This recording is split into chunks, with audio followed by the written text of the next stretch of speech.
She was twice my age, but every second with her felt like my first real moment. I still remember the way she looked at me that night, not directly, but as if she were studying the air between us. The kind of glance that lingers a little too long, like a fingertip grazing skin without quite touching it. She was standing by the window of the cafe, the city light trembling across her hair. I'd seen her there before, always alone, always with a book she never seemed to read. I wasn't supposed to stay that late. I told myself I'd finish my coffee and leave, but my cup sat untouched for half an hour. She didn't speak when I finally walked over, just looked up slowly, her lips parting slightly, as if she'd been caught doing something private. I asked if the seat was taken. She hesitated before shaking her head. "Go ahead," she said. Her voice wasn't loud, but it filled the space. Her name was Elise. She told me that after a pause, when the silence between us started to stretch too far. I told her mine, and she repeated it softly, tasting it like something she wanted to remember. There wasn't much to the conversation, just small, safe words. The kind people use when they're afraid to say what they really mean. She asked about my studies, I asked about her work.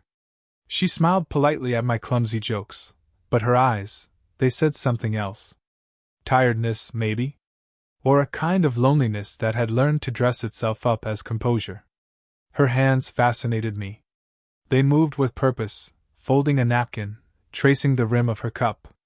There was something careful in her movements, as if everything she touched might break. When she brushed my sleeve accidentally, she froze for a heartbeat, then looked away. The air seemed to shift after that, quieter, denser. Outside, rain began to fall. A soft, steady sound. She glanced toward the window, then back to me. "You'll get drenched if you leave now," she said. I told her I didn't mind. She smiled faintly. "You say that now." We didn't talk for a while. Just listened to the rain and the hum of the espresso machine. I could hear the faint rhythm of her breathing. Her perfume, something subtle, maybe jasmine, made it hard to focus. She leaned slightly forward, elbows on the table, and I felt the distance between us shrink to something fragile and impossible. "You shouldn't look at people like that," she said suddenly. "Like what?" "Like you're trying to see through them." Her tone wasn't scolding, more like a quiet observation. I wanted to look away, but couldn't. She held my gaze, then smiled, small and fleeting, as if embarrassed by her own honesty. The cafe lights flickered once, and the sound of laughter came from somewhere behind us. It startled her. She reached for her bag, as if remembering she had somewhere else to be. I almost asked her to stay, but the words felt too heavy for a first meeting. She stood up slowly. "It's late," she said. "Yeah," I murmured. "Too late, maybe?" Her eyes softened at that. For a second, it felt like she wanted to say something more, but then she turned toward the door. Her reflection passed over the window, the rain blurring her outline. Just before she stepped out, she looked back at me, not smiling, not speaking, just holding my gaze long enough for everything else in the room to disappear. And then the door opened. Cold air rushed in. Someone called her name from outside. The next time I saw her, it wasn't at the cafe. It was in the library across from campus, the quiet floor, where time itself seemed to hold its breath. She was sitting alone again, her glasses low on her nose, the same careful stillness in her posture. I almost turned away, but she looked up before I could. "You're following me now," she said, though her mouth curved faintly, betraying amusement. "Coincidence," I replied, too quickly. She closed her book, marking the page with a receipt. "You don't strike me as the type who believes in coincidence." That was the first time I noticed her wedding band wasn't there. Just a pale line of skin where it must have been for years. My eyes lingered too long, and she caught me looking. She didn't flinch, just turned her hand over, hiding her palm against the table. "I used to come here with someone," she said, her voice soft but steady. "He liked quiet places. I think that's what we ran out of, quiet." I didn't know what to say, so I said nothing. She didn't seem to need an answer. When she stood to leave, she brushed past me, her shoulder grazing mine. It was light, almost accidental, but deliberate enough that I felt it long after she walked away. The faint scent of her perfume clung to my sleeve, and I caught myself lifting my arm closer, before realizing how absurd that must look. That night I couldn't sleep. Every thought circled back to her, the way she spoke as if weighing every word, the careful distance she kept, and the invisible thread that kept pulling me back toward her. The next day, I found myself at the cafe again. Same table. Same corner. I didn't expect her to come back, but she did. She looked surprised to see me, though she tried to hide it. Persistent, she murmured, setting her bag down. Or hopeful, I said, and she laughed, quietly, genuinely. Over the next hour, words came easier. She told me she used to teach literature before moving into consulting. She didn't mention her husband, but sometimes her sentences stopped mid-thought, as if bumping into his memory. I told her I was studying architecture, and she smiled, saying it suited me. You notice structure. Even in people. At one point I reached across the table to hand her a pen she dropped. My fingers brushed hers, soft, warm, stilling for a second before she pulled back. Her breath caught faintly, and I pretended not to notice. The silence that followed wasn't empty, it pulsed between us like something alive. When she finally rose to leave, she hesitated beside me. You're too young to sit in places like this, she said. And you're too young to keep leaving them, I replied. She gave me that look again, the one that felt like it could undo me without saying a word. Her hand came to rest on my shoulder, a touch so brief I almost wondered if I imagined it. But her thumb lingered for a heartbeat, a small, unconscious movement that said everything her words didn't. Then she walked out. This time, she didn't look back. But I could still feel that touch, long after the door closed. The next week blurred, deadlines, noise, people asking questions I barely heard. But her voice stayed. The quiet way she said my name, like it meant something. I told myself not to go looking for her again. And still I did. She was already at the cafe when I arrived, back turned, same seat. I hesitated at the door, but she noticed me in the reflection before I could move. Her mouth curved, faint but knowing. I sat down across from her, trying to look casual, failing instantly. I was beginning to think you got bored, she said. I tried, I said. Didn't work. Her smile faded slightly, replaced by something softer, harder to name. You shouldn't say things like that, she murmured. The air between us shifted again, a kind of unspoken charge, the kind that fills a room before a storm. She reached for her cup, her sleeve brushing my wrist. I didn't move. Neither did she. Then, her phone buzzed on the table. A message flashed across the screen before she could turn it over. Asterisk dinner at 8? Still on, asterisk she froze. The smallest crack in her composure. Her thumb hovered over the screen before she flipped it face down. Sorry, she whispered. I didn't mean, it's fine, I said too quickly, though my chest had gone tight. We didn't speak for a long while. The hum of the espresso machine filled the silence again. She looked out the window, pretending to study the rain-streaked glass. I could see her reflection, the faint tremor in her jaw, the practiced calm. Finally she said, People talk, you know. They always do. I don't care what people say. You should, she replied, eyes still fixed on the glass. You're young. You still get to be careless. I don't. Her voice faltered on that last word, not with emotion, but restraint. She looked down, her hand tightening around her cup. I wanted to reach for her, to tell her she wasn't alone in this strange pull between fear and wanting, but I stayed still. When she finally turned back, her expression had softened again, resigned but open. You make it very hard to keep my distance, she said. I could say the same, I murmured. That made her laugh, quiet, nervous, real. She leaned forward, resting her chin on her hand. You really don't know what you're doing, do you? Not even a little, I admitted. Her gaze lowered to my lips for just a second, so fleeting I almost thought I imagined it. Then she looked away. We should go, she said. I nodded, but neither of us moved. The world outside had gone still. Only our breaths filled the space between words, hers steady, mine uneven.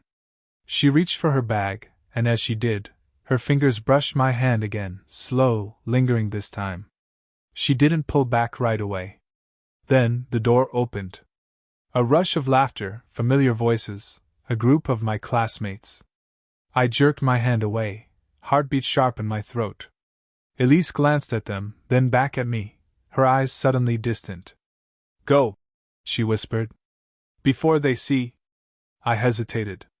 She stood, stepping closer, close enough that I could feel the warmth of her breath near my ear. This doesn't have to mean anything, she said, but her voice trembled.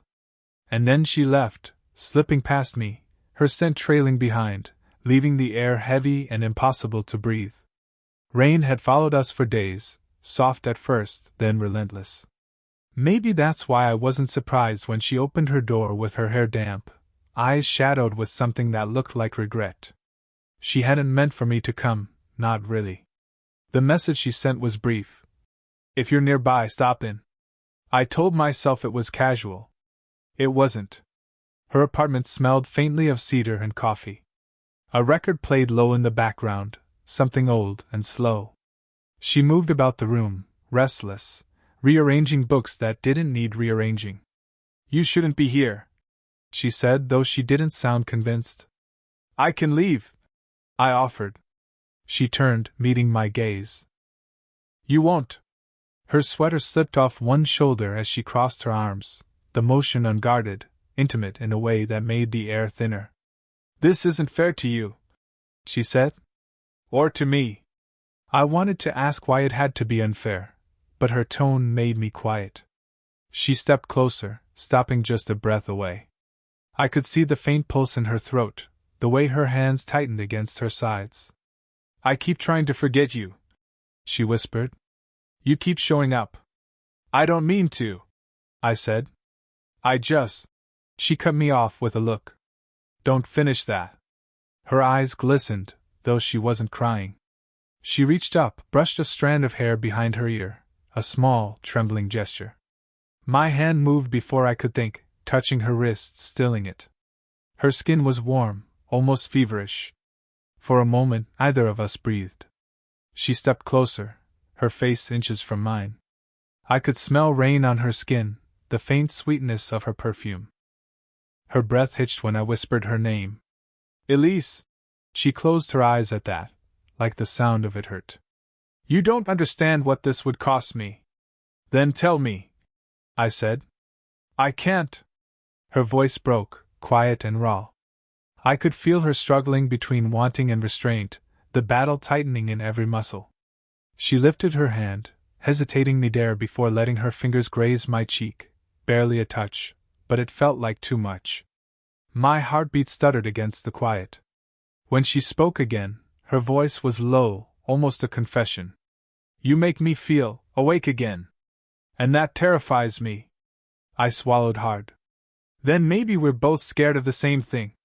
Her eyes opened, locking onto mine, fierce, vulnerable, utterly human. She took another step closer, until our foreheads nearly touched. The world outside disappeared, no city noise, no rain, just her breath mingling with mine. I thought she'd pull away. Instead, she whispered, If you stay, I won't stop you. And then, a knock at the door. Sharp. Urgent. She froze. Her hand slipped from my face, her body retreating just enough to let cold air back between us. She looked toward the sound, then back at me, eyes wide with something like panic. Don't say a word, she mouthed, barely audible. The record kept spinning, the same melody looping, the kind that ends right before the note resolves. Variant, standard title, Part 5, The Truth Between Them. ID, 93755. The knocking didn't stop. It came again, louder, sharper, echoing through the narrow hallway. Elise froze in front of me, her expression caught between panic and something else, guilt, maybe. She pressed a finger to her lips, urging silence. My pulse thundered in my ears. "Who is it?" I whispered. She didn't answer. Another knock. Then a voice, low, male, familiar in a way that made my stomach twist. "Elise? It's late. Are you home?" Her body went rigid. I saw her jaw tighten, saw her glance toward the door as though weighing her options. Then she turned back to me. "Go. Through the kitchen. There's a back stair." My throat felt dry. "Who is he?" "Just go," she said, but her voice cracked halfway through. I didn't move. She stepped closer, gripping my wrist, her hand trembling, not from fear, but restraint. "Please," she whispered. "You don't understand." Something in her eyes stopped me from arguing.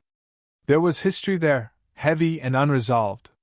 She let go of me, exhaling sharply, and turned to answer the door. I slipped into the dim kitchen, heart pounding, but couldn't force myself down the back stairs. Instead, I stayed by the wall, close enough to hear fragments through the thin partition. "Elise," the man said again, his tone soft now. "I waited at the restaurant." "I forgot," she replied too quickly. Silence. Then, "You don't forget, Elise. You just stopped showing up." Her answer was a whisper. Maybe I did. The pause that followed was long-waited. I could hear the rustle of movement, a sigh, maybe a step closer. Then his voice again, quiet but cutting. "Is someone here with you?" Her breath caught. My entire body tensed. "No," she said after a beat too long. He didn't believe her. I could hear it in the way he exhaled, slow, disbelieving. "You've changed," he said finally. "Or maybe you've just stopped pretending." When the door finally closed, the silence afterward was unbearable. I stepped back into the living room. She stood with her back to me, both hands braced on the table as though she needed it to stay upright. "He's your husband," I said quietly. She didn't turn around. "Was," she corrected. "The papers aren't final." The room felt suddenly smaller. My voice came out rougher than I meant. "Why didn't you tell me?" She turned then, eyes rimmed with exhaustion. "Because I wanted something, just once, that didn't have a history." The truth sat between us, fragile and dangerous. She took a slow breath, then stepped closer. "You should hate me for that." "I don't," I said. "I can't." She reached out, fingers brushing mine. "Then you're a fool." "Maybe," I whispered. "But I'm still here."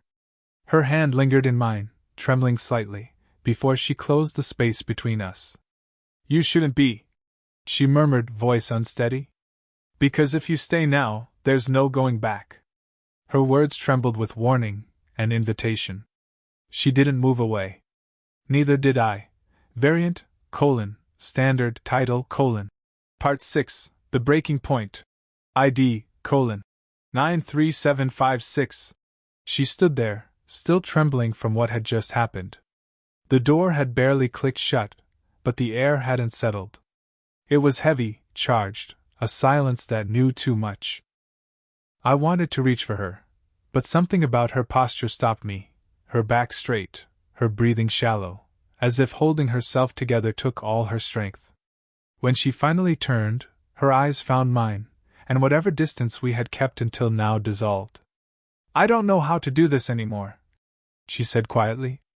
"I thought I could draw a line and stay behind it." "Then don't," I said. Her lips parted, a breath, a protest, both. "You make it sound easy." "It's not," I whispered, stepping closer. "But I'm here. And you're still looking at me like you don't want me to leave." That broke something in her. She shook her head, as if trying to deny it, but she didn't move when I came closer. Her hand brushed mine accidentally, then stayed there, her thumb tracing the edge of my fingers before pulling away. The touch was so slight, it could have been imagined. But her body leaned toward me as if gravity had taken sides. "You don't understand what people will say," she murmured, voice trembling. "You'll be the boy who didn't know better, and I'll be—" I cut her off softly. "You'll be the woman I couldn't forget." Her breath caught. She tried to speak, but the words never came. I could see the tears forming, not from sadness but from the exhaustion of restraint. Her hands moved before she could stop them, one against my chest, the other brushing my jaw, her thumb grazing the corner of my mouth. "I shouldn't," she whispered. "I know," I said. We were close enough to feel each other's breath now. Every heartbeat between us felt like a question neither of us could answer. I raised my hand, brushing a strand of hair from her face. Her eyes closed at the touch. When they opened again, all hesitation was gone. "Tell me this isn't a mistake," she said. "I can't," I answered, voice shaking. "But I can tell you I'll remember it." Her forehead pressed lightly against mine, a fragile, trembling connection. I could feel her pulse through the space between us, quick and uncertain. Her hand slid down my arm, fingers interlacing with mine. We stood like that, the world shrinking to breath and warmth and silence. Then she pulled back just enough to look at me, really look. The kind of look that unravels everything left unsaid. "If we do this," she whispered, "it changes everything." "It already has," I said. For a moment, time felt suspended, the storm outside, the heartbeat inside, the space between almost and too late. Her lips hovered a breath away, her eyes still searching mine for the answer I couldn't give. And then, instead of closing the distance, she exhaled, stepped back, and whispered, "Stay. But don't touch me. Not yet." The record kept playing, slow, aching, unfinished, as we stood there, both knowing we'd already crossed the line. Variant, standard, title, Part 7, The Quiet After. ID, 93757. Morning crept in softly, spilling pale light across her living room. The storm had passed some time in the night, but the scent of rain still lingered, faint, clean, like a held breath finally released. Elise sat by the window, knees drawn up, coffee cooling beside her. I stood in the doorway, watching her trace a circle on the fogged glass with her fingertip. Neither of us had spoken much since last night. The words we hadn't said filled the space instead, not awkward, just fragile. When she finally turned toward me, her eyes were tired but lighter somehow. "You stay," she said softly. "I told you I would." She gave a quiet laugh, almost disbelieving. "You shouldn't have." "I know." A small silence passed, not uncomfortable, just heavy with everything that didn't need to be explained. I crossed the room slowly, stopping beside her chair.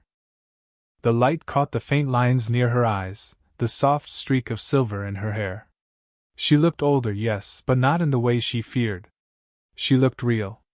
"I kept thinking this would end badly," she said. "That I'd hurt you, or you'd see me the way everyone else does, like a mistake waiting to happen." I shook my head. "I don't." "Then what do you see?"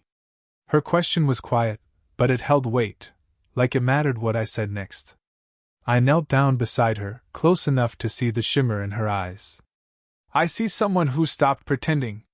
Someone who still wants to feel alive." Her lips trembled, and for a moment she didn't look away. Then she exhaled, slow and steady, and reached out, her hand finding mine. The touch was simple, nothing dramatic. Just warm, steady, grounding. "I don't know what this is supposed to be," she admitted. "Maybe it doesn't have to be anything," I said. "Maybe it just is."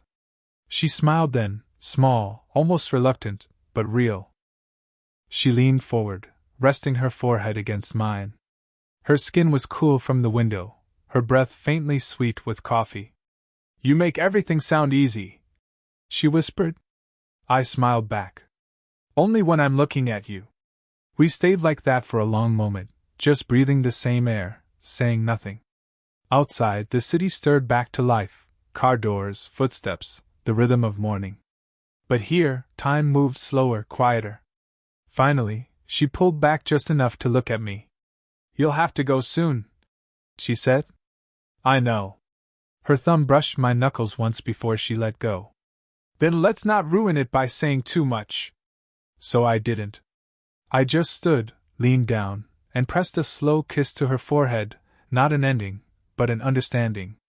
She closed her eyes, smiling faintly. When I left, the rain had started again, soft and uncertain, like it couldn't decide if it should stay or fade away. And for the first time, either could I. Did you enjoy the story? What kind of stories would you like to hear next?